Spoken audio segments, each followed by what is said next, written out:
नमस्कार किसान भाइयों, आप देख रहे हैं आपका अपना कार्यक्रम कृषि दर्शन का आज का यह अंक।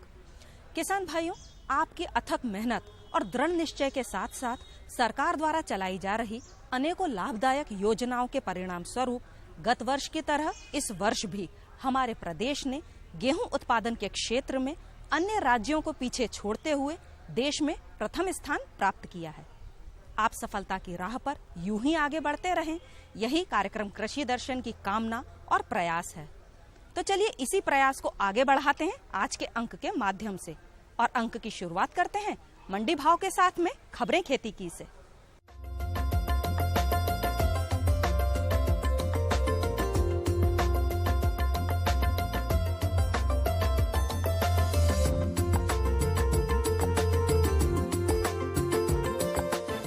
नमस्कार किसान भाइयों, खबरें खेती में आपका स्वागत है। आइए नजर डालते हैं आज की कृषि की मुख्य खबरों पर। ग्रीष्मकालीन मूंग की खेती को बढ़ावा दिया जाएगा, चने की उपज बढ़ाने का आसान तरीका। गेहूं फसल में ममनी रोग प्रबंधन, मौसमी पुष्पों को झुलसा रोग से बचाएं, विकास की राह चला भूमिहीन किसान। इस वर्ष ग्रीष्मकालीन मूंग की खेती के लिए प्रदेश के अधिकतम किसानों को प्रेरित किया जाएगा। जिन किसानों के पास सिंचाई के साधन हैं, वे किसान गर्मियों में अतिरिक्त फसल के रूप में मूंग बो सकते हैं। इसके लिए कृषि विभाग ने व्यापक कार्य योजना तैयार की है। संचालक कृषि मोहनलाल मीणा ने बताया कि गत वर्ष होशंगाबाद एवं हरदा जिले में जायद मूंग से किसानों को अच्छा उत्पादन मिला है। जायद मूंग की खेती से इस वर्ष अन्य जिलों के किसानों को भी जोड़ा जाएगा। पिछले हफ्ते प्रदेश भर में हुई मावठे की बारिश से रबी फसलों को फायदा हुआ है। उन्होंने बताया कि इस समय कड़ाके की सर्दी पड़ने से गेहूं फसल को अत्यधिक लाभ हुआ है। संचालक कृषि के अनुसार गेहूं की बोनी इस वर्ष 57 लाख हेक्टेयर में हुई है, जो गत वर्ष की तुलना में 1 लाख हेक्टेयर कम है, लेकिन उत्पादन पिछले साल से ज्यादा होने की उम्मीद है। शुरू में तापमान अधिक होने के कारण चने की बुआई भी इस साल प्रभावित हुई है। गत वर्ष की अपेक्षा इस वर्ष 5 लाख हेक्टेयर में चने की बुआई कम हुई है। इस वर्ष 29 लाख हेक्टेयर में चना बोया गया है। प्रदेश भर में अभी तक 104 लाख हेक्टेयर में रबी बुआई हुई है। प्रदेश में सोयाबीन की खेती के प्रति किसानों की दिलचस्पी को बरकरार बनाए रखने खातिर प्रदेश का एक कृषि दल मार्च महीने में जापान यात्रा पर जा रहा है। इस दल में प्रमुख सचिव कृषि, संचालक कृषि, एमडी मार्कफेड एवं मंडी बोर्ड के अलावा अन्य अधिकारी एवं कृषि विशेषज्ञ भी रहेंगे। यह दल जापान में जायका के सहयोग से सोयाबीन की खेती में प्रयुक्त की जा रही आधुनिक तकनीकी का अध्ययन करेगा। मुख्यमंत्री शिवराज सिंह चौहान ने खरीफ विपणन वर्ष 2013-14 की उपार्जित धान की मिलिंग के लिए मिलिंग अवधि 31 मार्च 2015 तक बढ़ाने का अनुरोध किया है। इस संबंध में केंद्रीय खाद्य, सार्वजनिक वितरण और उपभोक्ता मामलों के मंत्री रामविलास पासवान को पत्र लिखकर मुख्यमंत्री ने कहा है कि वर्ष 2013-14 और वर्ष 2014-15 की उपार्जित धान की मिलिंग के बाद प्राप्त होने वाले चावल से राज्य की मार्च 2016 तक की सार्वजनिक वितरण प्रणाली एवं अन्य योजनाओं की आवश्यकताओं की पूर्ति हो सकेगी। मुख्यमंत्री ने अपने पत्र में बताया कि मध्य प्रदेश में धान का उत्पादन वर्ष 2009 से 2010 में 14 लाख मीट्रिक टन था, जो वर्ष 2013-14 में बढ़कर 43 लाख मीट्रिक टन हो गया।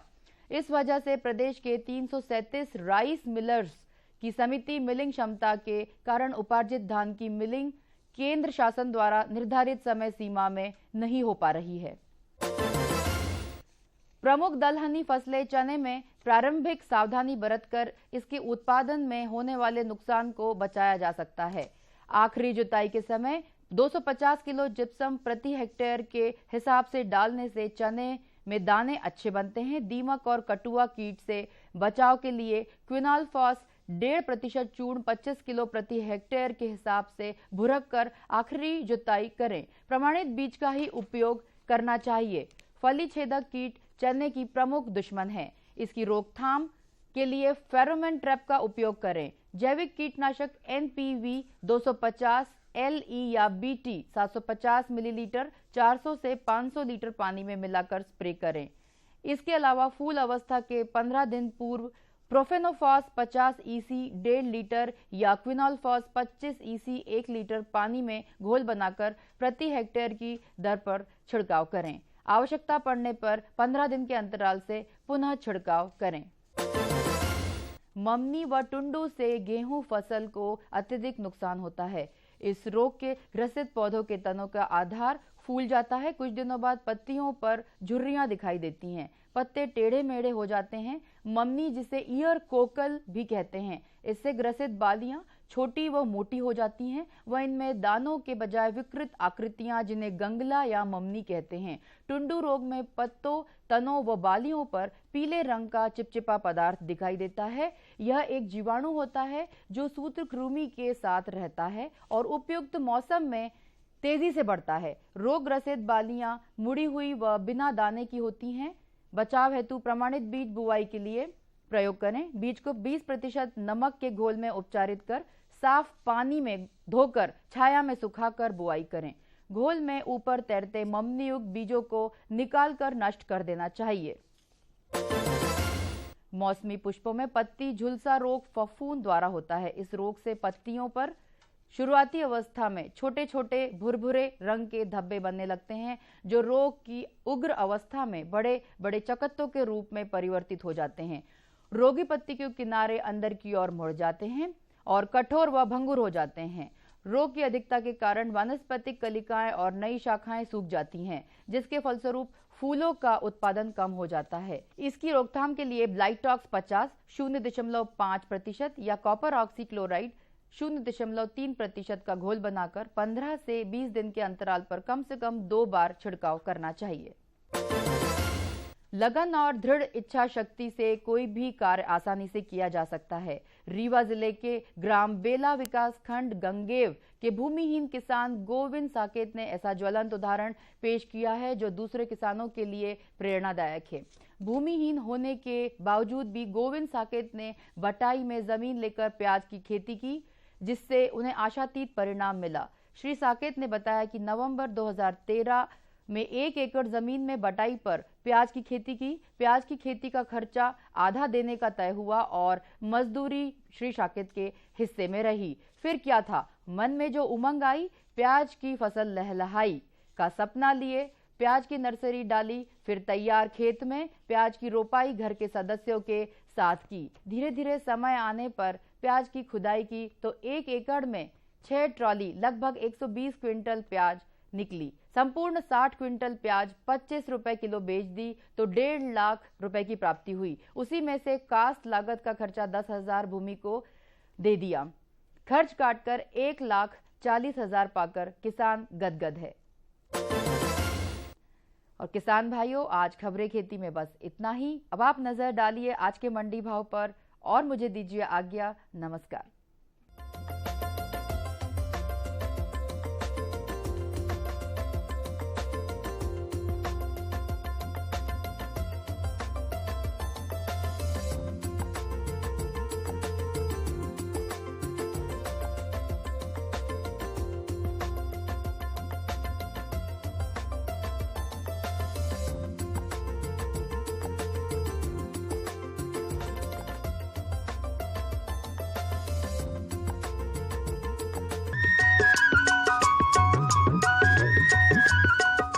ये लो और बताओ। बस। अरे ये क्या भैया जी, बस इतनी सी रासायनिक खाद? किसानी छोड़ रहे हो क्या? किसानी नहीं, नादानी छोड़ रहे हैं। मिट्टी की जांच कराई है।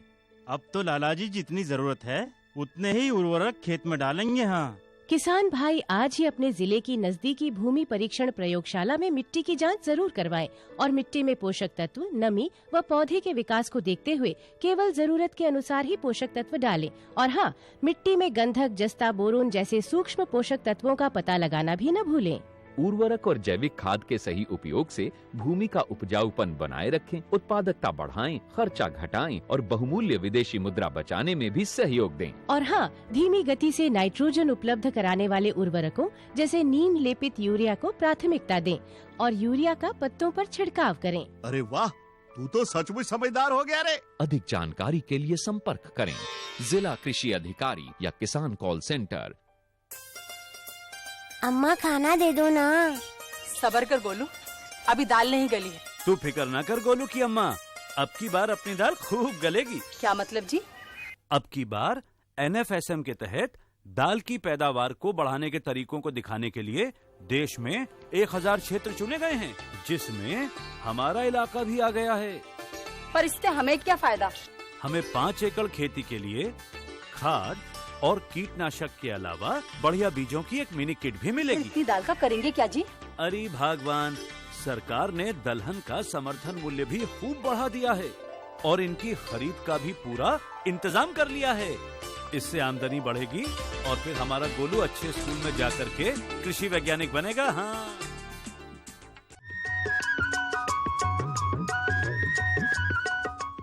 किसान भाइयों, इस समय हमारे खेतों में अरहर की फसल पकने की अवस्था में है। सर्दियों के दिनों में पाला पड़ने का प्रकोप भी लगातार बना रहता है। ऐसे में पौध संरक्षण के कौन कौन से नियम हमें अपनाना चाहिए, जिससे कि बीजों की चमक तो बरकरार रहे, साथ ही साथ गुणवत्ता भी बनी रहे। अरहर की खेती में कौन कौन सी सजगता बरतनी चाहिए, यही आज आपको बताएंगे कृषि महाविद्यालय सीहोर के प्रधान कृषि वैज्ञानिक डॉक्टर A.N. टिकले।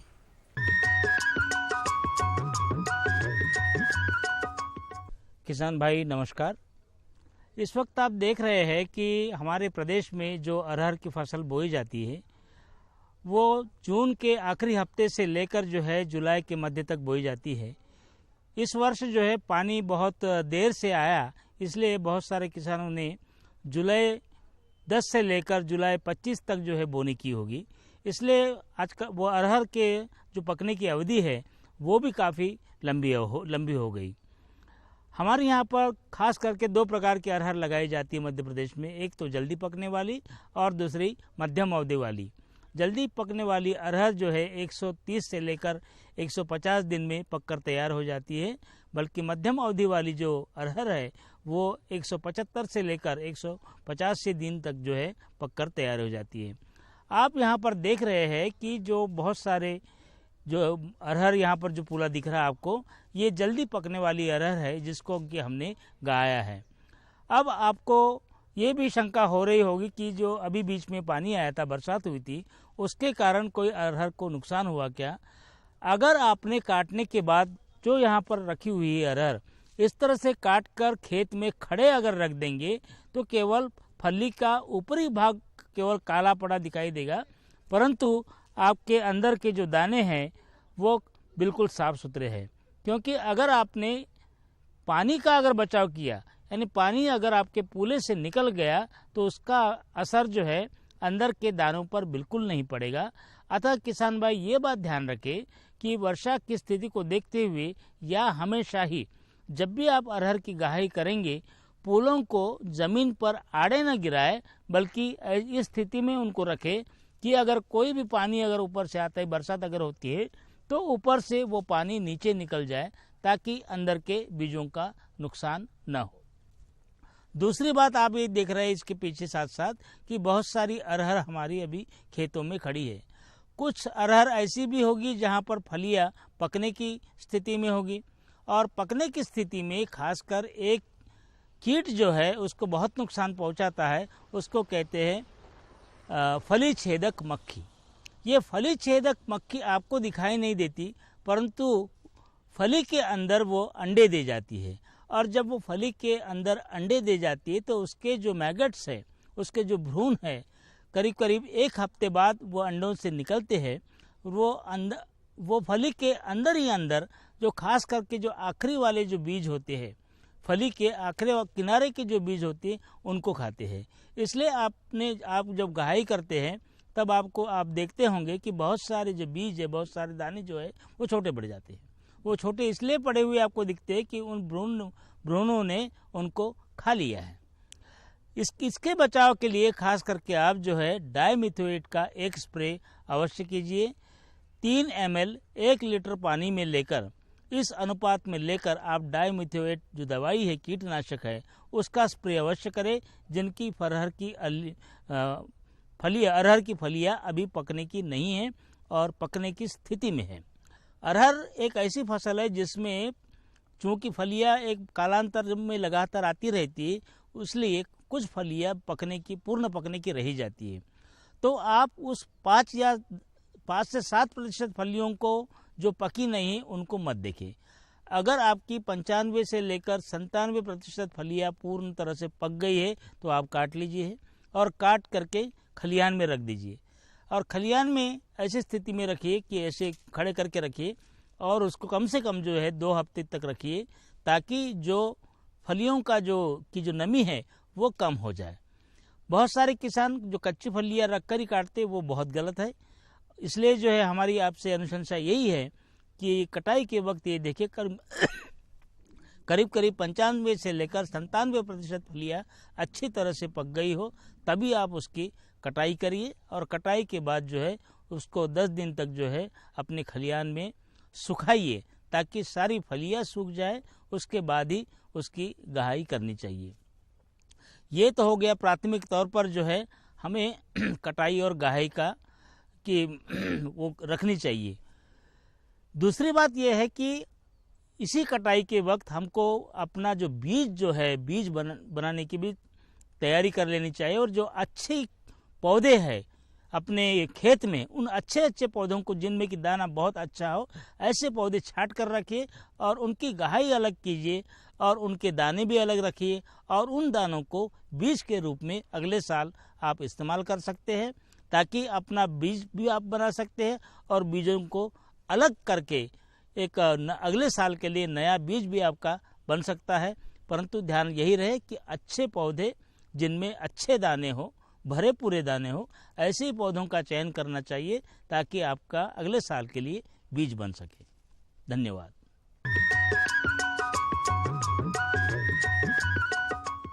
किसान भाइयों, सर्दियों का मौसम अब शुरू हो चुका है।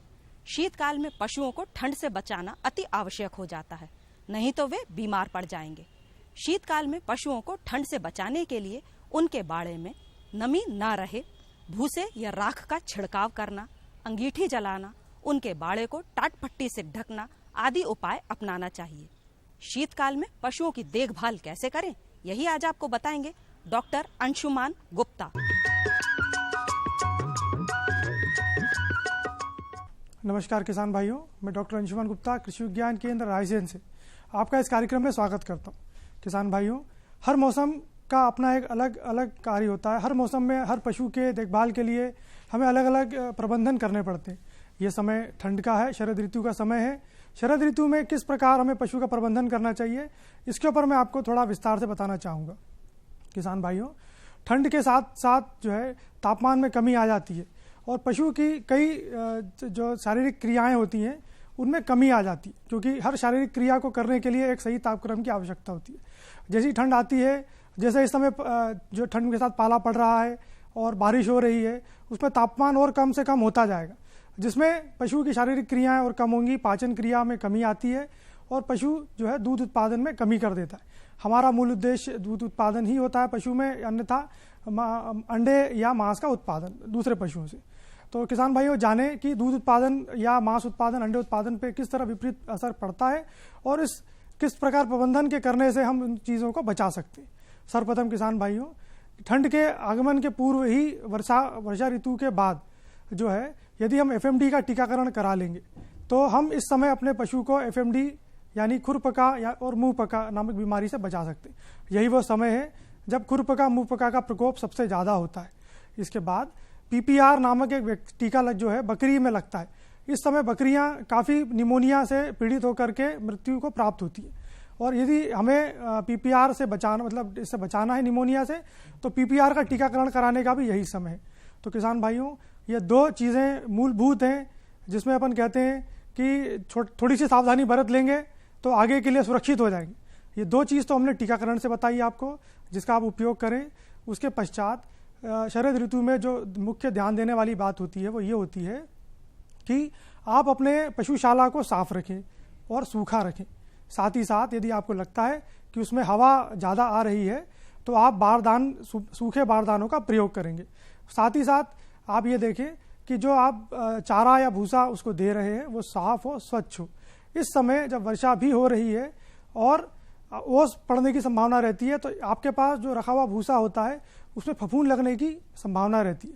तो आप बार बार इसको पलट के देखें। यदि आपको लगता है कि फफूंद का प्रकोप हो रहा है तो उस भूसे के टुकड़े को, उस भूसे के हिस्से को आप अलग हटा देंगे, जिससे कि पशु को जो है विषाक्त भूसा नहीं जाएगा। दूसरा कि इस समय हरे चारे की बहुतायत मात्रा प्राप्त होती है किसान भाइयों, लेकिन इस समय एक चीज़ का और विशेष ध्यान रखना शरद ऋतु में कि रबी की फसल के साथ साथ कई खरपतवार भी लगती हैं और इस समय फूल वाली अवस्था फसल की आ जाती है। जब फूल वाली अवस्था पे कोई भी फसल हो, चाहे खरपतवार हो, वह विषाक्त हो जाती है, उसमें HCN नामक विष आ जाता है। उसको खा लेने से HCN पॉइजनिंग की संभावना जो है पशु में बढ़ जाती है। साथ ही साथ यह समय अफारा का भी होता है। अफारा का मतलब पशु का पेट फूल जाना। आपने बहुधा देखा होगा कि पशु के मुंह से झाग निकलता है और लार काफ़ी मात्रा में निकलती है, सबसे ज़्यादा पेट फूल जाता है। यदि आपको ऐसी दशा लगे किसान भाइयों, तो आप उसे मीठा तेल जो हम खाने में उपयोग करते हैं 100 ml के आसपास 100 मिलीलीटर की मात्रा जो है उसको जब अपन देते हैं तो उससे अफारा की उसकी संभावनाएं बहुत कम हो जाती। हरे चारे को अच्छी तरह से खिलाना चाहिए। यह समय बहुत अच्छा है जिसमें हम अपने पशु से सबसे ज़्यादा दूध उत्पादन की प्राप्ति कर सकते हैं। किसान भाइयों, मेरी इन सब बातों को अगर आप विशेष रूप से ध्यान देते हैं, टीकाकरण समय पे कराएं, जो समय है उसको टीकाकरण कराएं, और साथ ही साथ जो है अगर आप आहार संबंधी बातों को भी विशेष रूप से ध्यान रखेंगे तो शरद ऋतु में आप अपने पशु से अच्छा उत्पादन ले सकेंगे।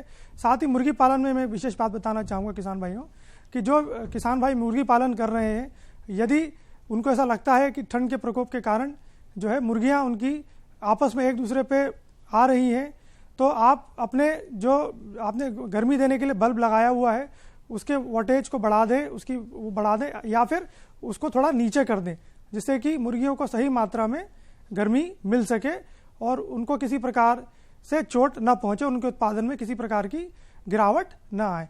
तो किसान भाइयों, शरद ऋतु के लिए ये उपयुक्त बातें जो मैंने आपसे कही, इनका आप विशेष रूप से ध्यान रखें और इन्हें अपनाएं, तो आप बहुत अच्छा उत्पादन अपने पशुओं से ले सकेंगे।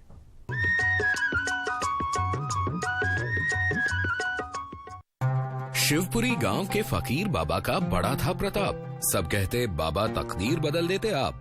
वो खेती करने की ऐसी बातें बताते जिनसे फसलों के ढेर लग जाते। पर एक दिन फकीर बाबा का खुल गया राज। किसान कॉल सेंटर से जानते थे वो उन्नत खेती की हर बात। खेती से जुड़ी कोई भी समस्या हो तो किसान कॉल सेंटर से खेती के विशेषज्ञों की सलाह पाइए। तुरंत उसी समय अपनी ही भाषा में बात करके खेती बाड़ी से जुड़ी किसी भी सलाह या सवाल के लिए मुफ्त नंबर मिलाएं 1800-180-15551। खुशबू की फुहार में, स्वाद की बहार में, तरक्की की तानों में, खिलती मुस्कानों में, हरे भरे पौधों में, बड़े बड़े सौदों में, मधुर भिनभिनाहट में, खुशियों की आहट में। NHM बागवानी मिशन, हमारी चाहत आपकी मुस्कुराहट। आज तो वसूली करके ही जाऊंगा। घनश्याम, अरे ओ घनश्याम। वो तो स्कूल गए हैं। स्कूल गया है। अरे बहाना तो ढंग का बनाती। हाँ लाला, मैं स्कूल ही गया था, फार्म स्कूल, जहाँ किसानों को सिखाई जाती है खेतों में पैदावार बढ़ाने की हर बात, जैसे मिट्टी के हिसाब से सही खाद, बढ़िया बीज और जरूरत के मुताबिक कीटनाशक, ताकि कम लागत में अधिक मुनाफा। ये पकड़ लाला, तेरा हिसाब साफ।